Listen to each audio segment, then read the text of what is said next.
All right, we are in the heat of planning season for 2024 in the MSP world. And one area that gets a lot of focus is growth. How are we going to grow? What's our revenue going to be next year over this year?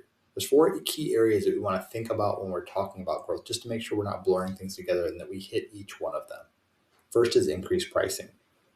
Things are getting more expensive next year, and we got to make sure we're keeping up with inflation. So every agreement, all of our hourly rates, everything we do should increase by a percentage that is equal to or greater than inflation. That's step one.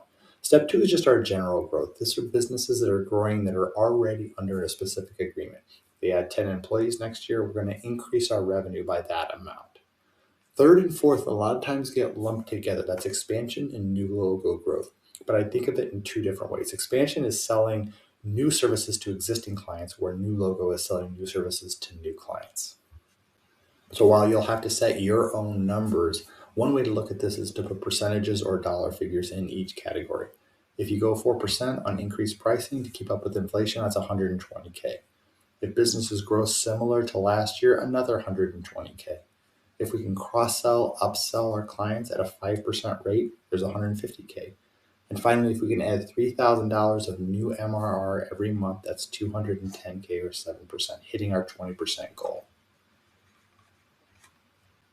At the end of the day, setting numbers that work for your business and tracking it through the years is the best way to see success. I'm Jim Peterson, Principal Solution Advisor at ConnectWise. If you have any questions, hit us up.